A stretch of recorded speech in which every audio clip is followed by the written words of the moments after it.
मैं हिंदी में बोलने की आप सबसे इजाजत चाहता हूं। दलित पैंथर के इस पांचवा जो हम अपने इतिहास से जुड़े, उसे समझें और उसके बारे में बात करें। सबसे पहले मैं जिस रास्ते होकर आया, पहली बार पुणे उतरा तो ऐसा लगा कि कहीं महात्मा फूले, माता सावित्रीबाई फूले की वो जमीन, जिस इलाके से उन्होंने एक ऐसी क्रांति की ज्योति जलाई थी कि इस मुल्क में तमाम लोग उस ज्योति को बुझाने में लगे थे, और आज आजादी के अमृत महोत्सव मनाने वाले मुल्क में सबसे तेज रोशनी अगर कुछ दीपकों की है, कुछ रोशनियों की है, उनमें से महात्मा फूले और सावित्रीबाई फूले हैं। मैं उन्हें अपना सलाम और जय भीम करता हूं, और शुक्रिया इस आयोजन के समिति के लोगों, खासकर राहुल प्रधान भाई, कि आपने मौका दिया कि मैं पहली बार पुणे भी आया और दलित पैंथर पर आपसे बातचीत करूंगा। आज जिस दौर में हम बातचीत कर रहे हैं, सबसे पहली बात तो मुझे ये लग रहा है कि काश दलित पैंथर आज होता तो भारत ऐसा नहीं होता। क्योंकि आज कुछ लोग हैं इस देश को बाबा साहब डॉक्टर अंबेडकर के सपनों का भारत, महात्मा फूले शाहू जी के सपनों का भारत, बिरसा मुंडा, जयपाल मुंडा से होते हुए राम मनोहर लोहिया मंडल के सपनों का भारत, जो सबके लिए बराबर था, सबका सम्मान, सबकी बराबरी, सबके न्याय की बात करता था, उस भारत को खत्म करके एक धर्म वाला भारत बनाना चाहते हैं। और वो पूरे देश में केवल एक बहस चला रहे हैं कि उनका धर्म खतरे में है, और आज उनको सत्ता मिल गई है तो पूरे भारत को उसी धर्म का भारत बना देंगे। ऐसे वक्त में दलित पैंथर को याद करना, और ऐसे वक्त में हर उस फूले, अंबेडकर, पेरियार के मिशन को याद करना, मुझे लगता है कि सच्ची राष्ट्रभक्ति है जो हम निभा रहे। इसलिए हमें आंख में आंख मिला करके अपनी बात कहने आना चाहिए, क्योंकि वो तोड़ने की बात कर रहे हैं और हम जोड़ने की बात कर रहे हैं। वो अन्याय की बात कर रहे हैं और हम न्याय की बात कर रहे हैं। और जो आइडिया ऑफ इंडिया है, वो कौन सा भारत है जिसे हम और आप जानते हैं, पढ़ते हैं और दुनिया को बताते हैं। इस देश में कोई कितना भी तानाशाह प्रधानमंत्री बन जाए, उसे भी विदेश में जाकर कहना पड़ता है कि हम युद्ध के देश से नहीं, बुद्ध के देश से आए हैं। यह है आइडिया ऑफ इंडिया। उस भारत की पहचान तथागत बुद्ध से है। उस भारत की पहचान, मैं हिंदी साहित्य पढ़ता पढ़ाता हूं, हमारे यहां तो एक पूरा आंदोलन चला। और ये तथागत बुद्ध कौन थे? अभी कामले साहब बैठे हैं, देखिए दलित पैंथर पर मैं कम बोलूंगा, क्योंकि उसके तो आयोजक और जिन्होंने बनाया, जिन लोगों ने उसे आगे बढ़ाया, वो लोग खुद हमारे सामने बैठे हैं। लेकिन मैं अपने उस विरासत को केवल याद कर रहा हूं, और मेरे लिए मेरा भारत क्या है, मैं यहीं से अपनी बात शुरू कर रहा हूं। कि कुछ लोग हैं जो इस देश में कह रहे हैं एक ही धर्म है, एक ही विचार था, और वही विचार सबका विचार, और वो हावी होने का विचार है। मेरी नजर में भारत एक ऐसा देश, जो देश तथागत बुद्ध की रोशनी से सबसे पहले गुलजार हुआ। सत्य व न्याय, सत्य व अहिंसा। और जब लोग अंधविश्वास में बना रहे थे, उस समय तथागत बुद्ध कह रहे थे, किसी किताब में लिखा हो तो सच मत मान लेना, कुछ व्यक्ति कह रहे हो तो सच मत मान लेना, ढेर सारे लोग कह रहे हो तो सच मत मान लेना। सच वह सच मानना जो तुम्हें सही लगे, अप दीपो भव, अपना दीपक स्वयं बनो। यह है आइडिया ऑफ इंडिया की सबसे पहली रोशनी।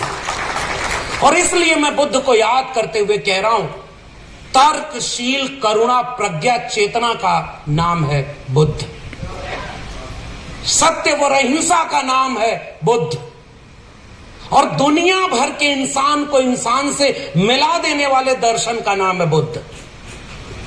और इसलिए मैं आइडिया ऑफ इंडिया में तथागत बुद्ध के भारत को देखता हूं।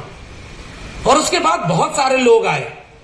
मैं अब उस दिशा में नहीं जा रहा, इस मंच का इस्तेमाल अपनी विरासत को याद करने के लिए किया जाए, मगर आपको याद होना चाहिए कि बुद्ध के खिलाफ कौन खड़ा था, किसने बोध वृक्ष को कटवाया, किन्होंने उनकी किताबों को जलाया कि लोग पढ़ न लें बुद्ध को, लोग जान न लें बुद्ध को। लेकिन वो कुछ रोशनियां ऐसी होती हैं कि कुछ आंधियों से नहीं बुझती, वो और तेज मशाल जलती रहती है, और आज लोग उन्हें याद कर रहे हैं। और उसके बाद इसी आइडिया ऑफ इंडिया का एक दौर आया, जिस दौर में बहुत सारे दर्शन, और उनका दर्शन खुद वो नहीं पढ़े।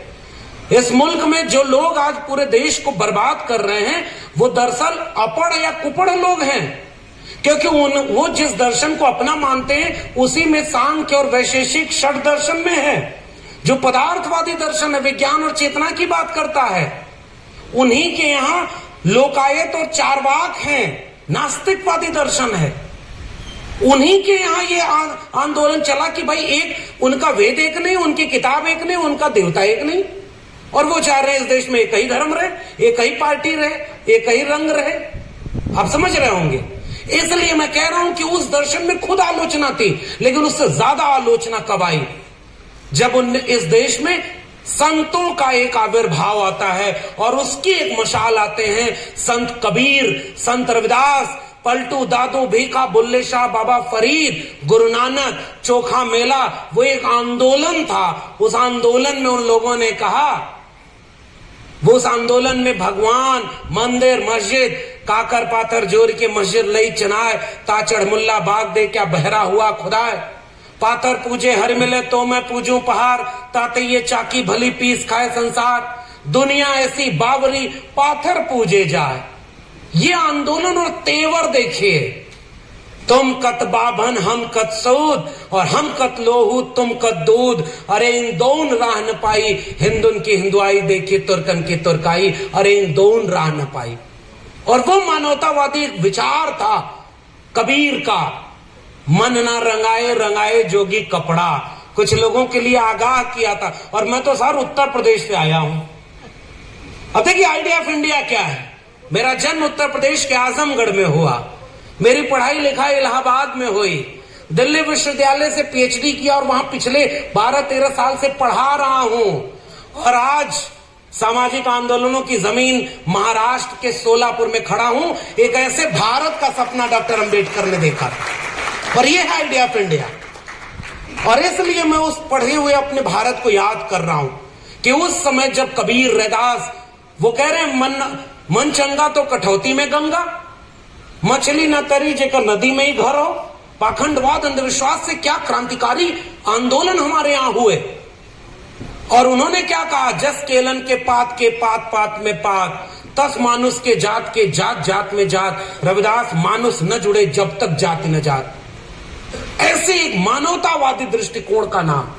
और एक ख्वाब देखा था हमारे सतगुरु रविदास ने कि ऐसा चाहूं राज में जहां मिले सबन को अन्न, छोट बड़ो सब संबस है, रविदास रहे प्रसन्न। बराबरी और न्याय के विचार का नाम है सामाजिक न्याय का विचार। उसमें किसी के खिलाफ नफरत नहीं है, बस ये शर्त है कि कोई बड़ा या छोटा नहीं होगा, कोई ब्रह्मा के मुख से, कोई भुजा से और कोई पैर से पैदा नहीं होगा, सब बराबर होंगे। उस शर्त से बना था एक आइडिया ऑफ इंडिया। और उस विरासत को आगे बढ़ाया तमाम लोगों ने। बसवन्ना, चोखा मेला, नारायण गुरु से होते हुए एक दौर आता है 18वीं शताब्दी का, और हमारे नए नायक बनकर के उभरते हैं महात्मा फूले, और उनकी किताब गुलामगिरी, गुलामों को गुलामी का एहसास करा दो, अपनी बेड़ियां वो खुद ब खुद तोड़ लेगा। और वहां जाकर के शिवाजी का पवाड़ा, किसान का कोड़ा, और वहां से होते हुए एक ऐसे भारत का स्वप्न देखा हमारे पुरखों ने, महात्मा फूले ने, जिसमें सब बराबर थे।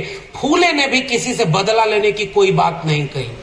उन्होंने बस कुछ तीखे सवाल कर दिए थे जिनसे आज के तानाशाह जालिम लोग डरते हैं। आज अगर मैं सोचता हूं कि अभी आ रहा हूं दलित पैंथर पे, दलित पैंथर ने तो वो काम कर दिया जो आजाद भारत में सोच नहीं सकते आज।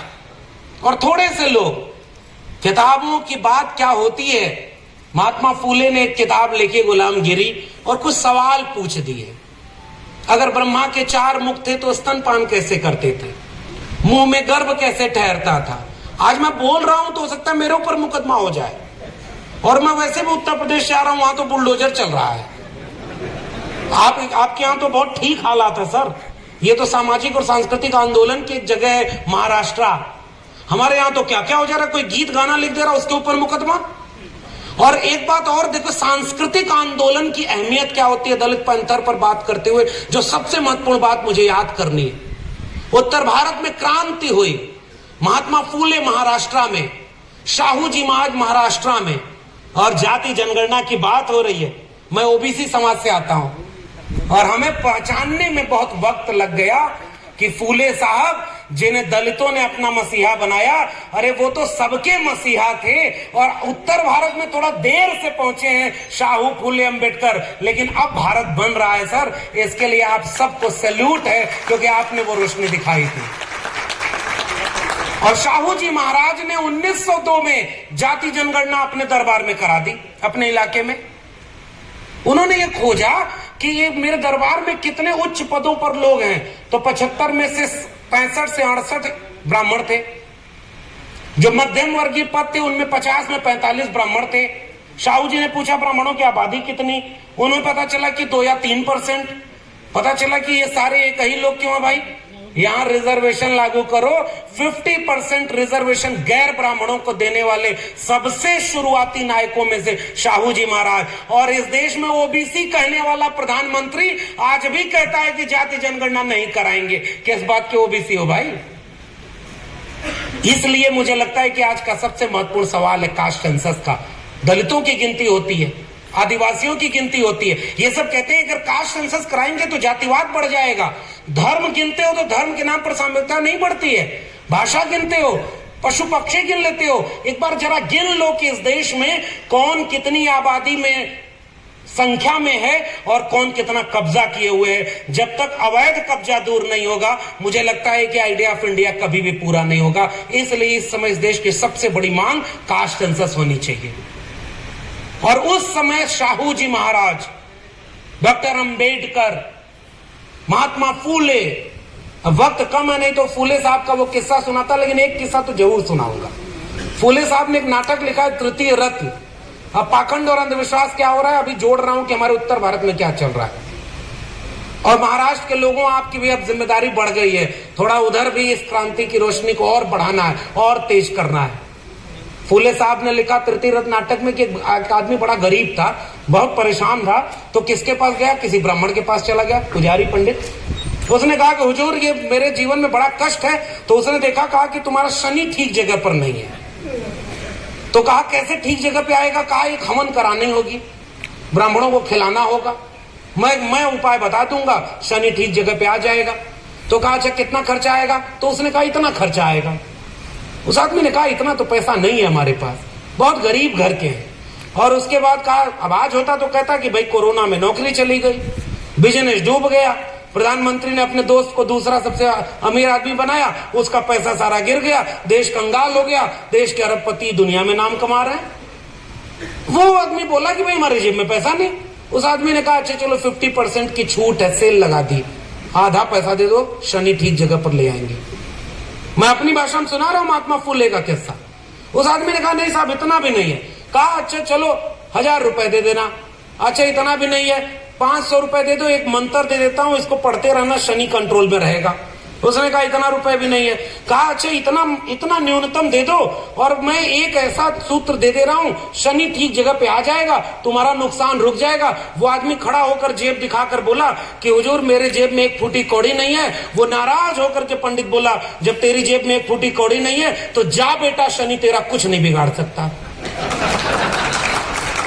और कौन बात ये कर रहा है? महात्मा फूले। तर्क, विवेक, वैज्ञानिकता जैसे जैसे आएगी, अंधविश्वास और पाखंड अपने आप दूर हो जाएगा। इसकी रोशनी हमें पूरे भारत में जलानी है। और इसलिए मैं दलित पैंथर के आयोजकों और तमाम लोगों को शुक्रिया अदा कर रहा हूं कि आप अपना इतिहास याद कर रहे हैं। और उत्तर भारत में आजकल कुछ बाबा आ गए हैं जो आपकी किस्मत बता रहे हैं। देख रहे हैं ना? मैं सोचता हूं कि महाराष्ट्र में ऐसे बाबा क्यों नहीं आए। हमारे यहाँ बहुत सारे बाबा आ गए भाई। कोई रुद्राक्ष दे रहा है कि तुम्हारा कल्याण हो जाएगा, कोई कह रहा है कि अगर तुम्हारा बच्चा पढ़ने में ठीक नहीं है तो जिस दिन उसका इम्तिहान हो एक बेल पत्री पर शहद लगाकर शिवलिंग पर लगा दो, तुम्हारा बच्चा पास हो जाएगा। और उसका खुद का बेटा 8वीं में फेल हो गया।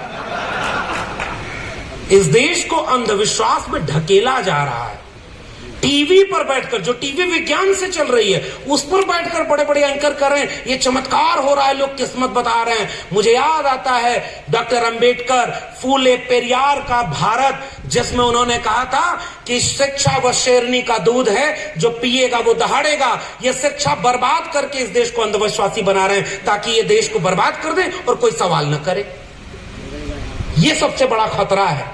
तो वो रोशनी जो जल रही थी महात्मा फूले के यहां से डॉक्टर अंबेडकर के रूप में आगे बढ़ी। अभी कामले साहब बता रहे थे, बहुत प्यारी बात। और मैंने साहब ये बात दीक्षा भूमि में 14 अप्रैल को पिछले साल बोली, फिर से आपके सामने कह रहा हूं। और इस बात का मतलब मैं कह रहा हूं इसलिए भी है क्योंकि मैं भी दलित नहीं हूं।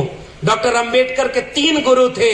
महात्मा फूले वो भी दलित नहीं थे, कबीर साहब वो भी दलित नहीं थे, और तथागत बुद्ध वो भी दलित नहीं थे। और इस देश में डॉक्टर अंबेडकर को केवल दलितों का नेता बना करके इस देश के साथ सबसे बड़ा धोखा किया गया। डॉक्टर अंबेडकर मानवता के लिए थे। उन्होंने महिलाओं की लड़ाई लड़ी, उन्होंने ओबीसी के लिए तमाम प्रावधान किए, उन्होंने श्रमिकों की बात की। और अभी मुझे हमारे साथी बता रहे थे, राहुल भाई से भी बात हो रही थी, इन्होंने भी अपना इतिहास बताया कि हम क्यों ये स्वर्ण महोत्सव मना रहे हैं। हम क्लेम करना चाहते हैं कि इस भारत को हम बर्बाद नहीं होने देना चाहते, क्योंकि हमारे पुरखों ने इस भारत को बनाया।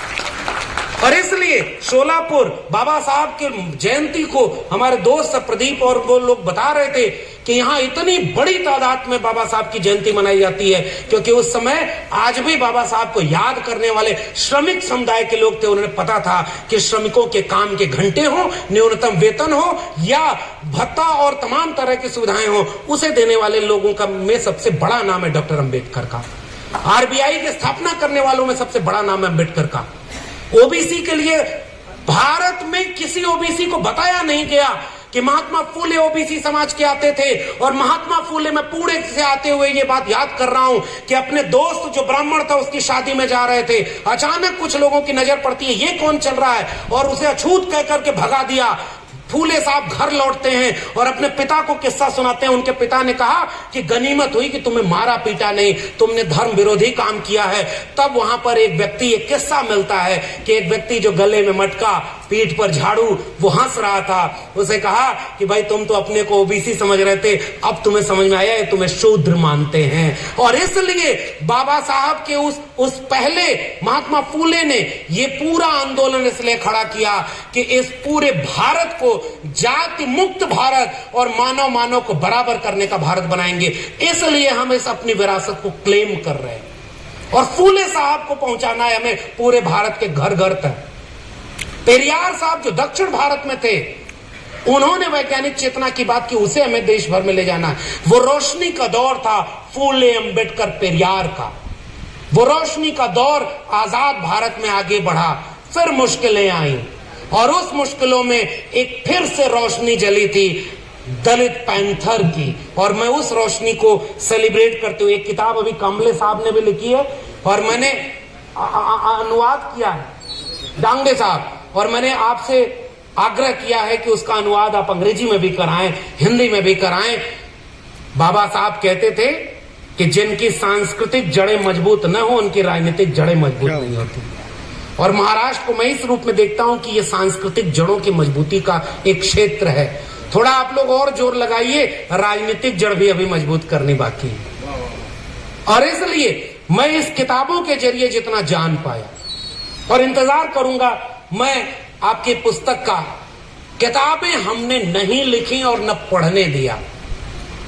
दलित पैंथर एक ऐसा आंदोलन जो क्रांति की मशाल बनकर उभरा। और राहुल भाई का जब फोन आया, उसके पहले मैं संयोग से ये किताब पढ़ना शुरू कर दिया था, मुझे किसी ने भेजा था, और मैं देखकर हैरान था कि इतना कोई कैसे तेवर वाला ब्लैक पैंथर मूवमेंट। आपको पता होगा, आप सारे वैचारिक लोग हैं, महात्मा फूले ने गुलामगिरी किसको समर्पित की? उस अमेरिकी क्रांति और उसमें लड़ने वाले लोगों के नाम। महात्मा फूले अगर स्कूल न गए होते तो वो फ्रांसीसी क्रांति और अमेरिकी क्रांति से परिचित न होते।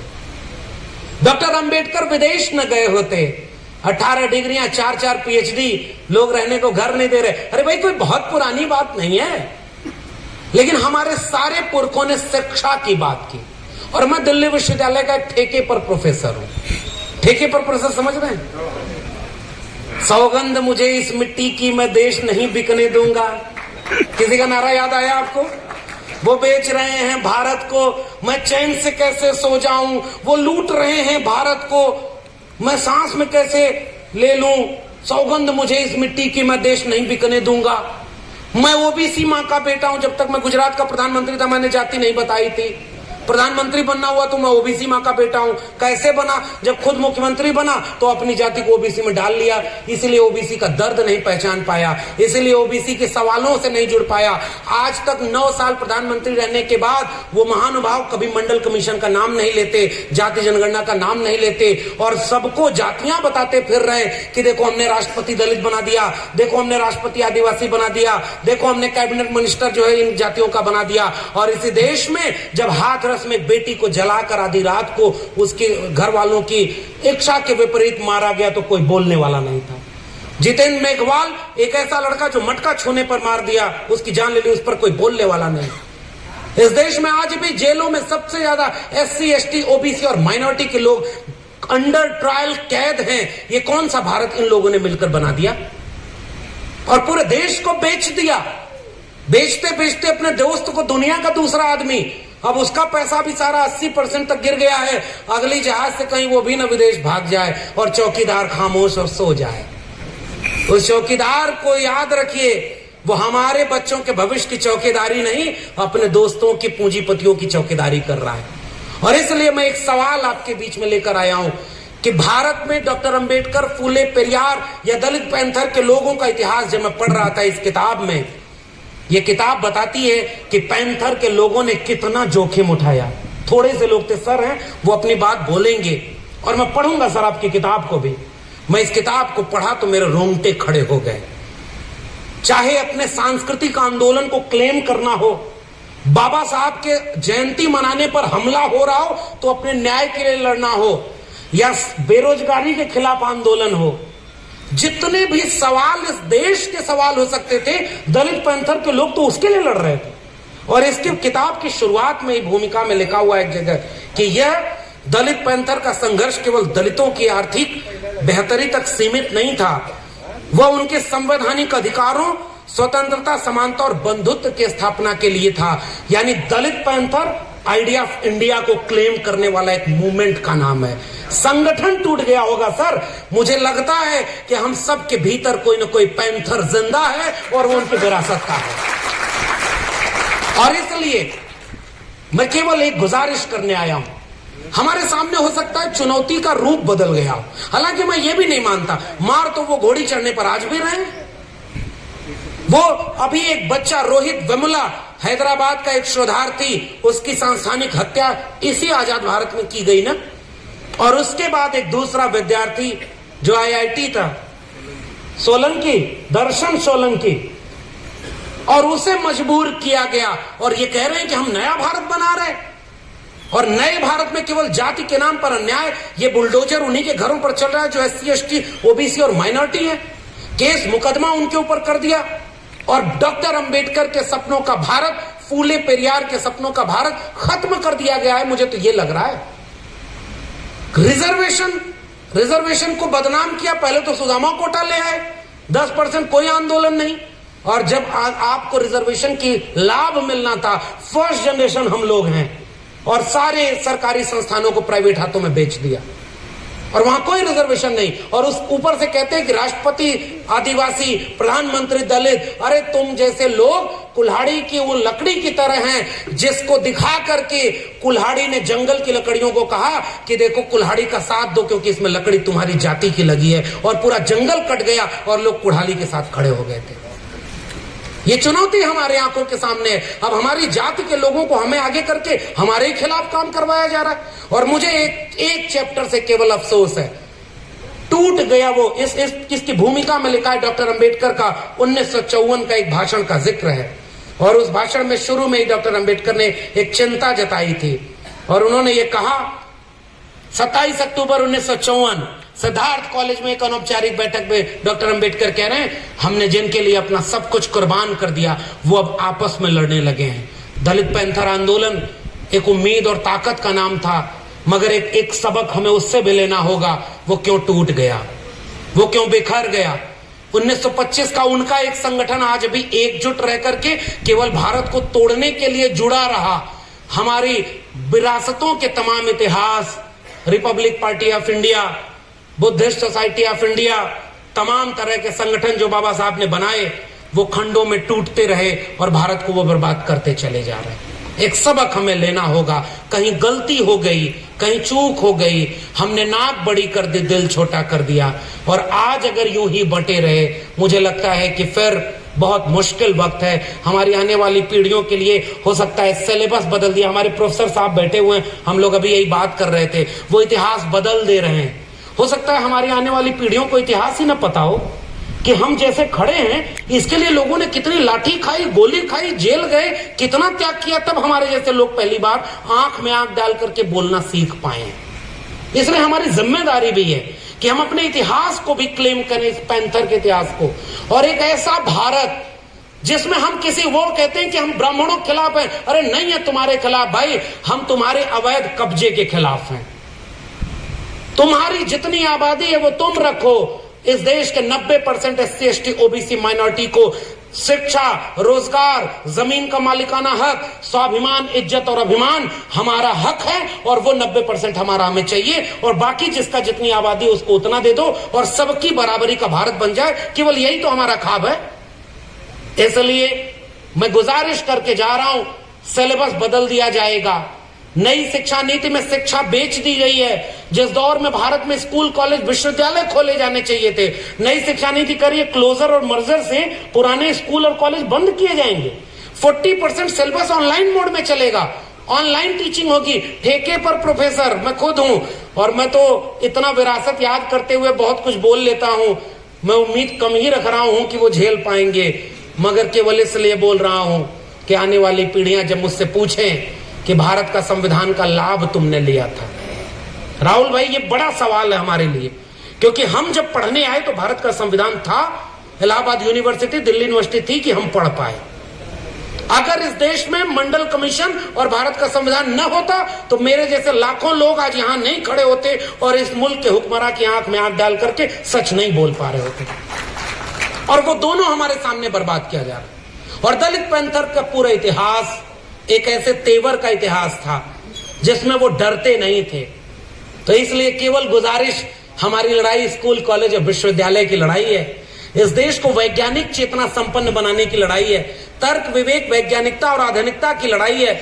सबको जमीन का मालिकाना, इसमें एक बड़ा आंदोलन है जिसमें जमीन के मालिकाना हक के लिए पैंथर लड़ते थे, बेरोजगारी के लिए पैंथर लड़ते थे, अपना घोषणा पत्र बनाया, उसमें इस देश की स्वतंत्रता, समानता, आर्थिक और सामाजिक बराबरी की बात करते थे। इसलिए हम उस इतिहास को याद करते जा रहे हैं। और केवल गुजारिश, और पैंथर या हम लोगों को लोग कहते हैं कि हम जातिवादी हैं, जी नहीं सकता तो जीने की तमन्ना छोड़ दे, बहते बहते रुक जाए वो दरिया छोड़ दे, फूल था मैं और मुझे कांटा बनाकर रख दिया, और अब कांटे से कहते हो कि चुभना छोड़ दे।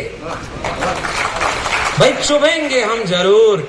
एक रामचरितमानस की 4 चौपाइयों का अर्थ क्या पूछ लिया, उत्तर भारत में खलबली मच गई है। पता है कि नहीं आपको?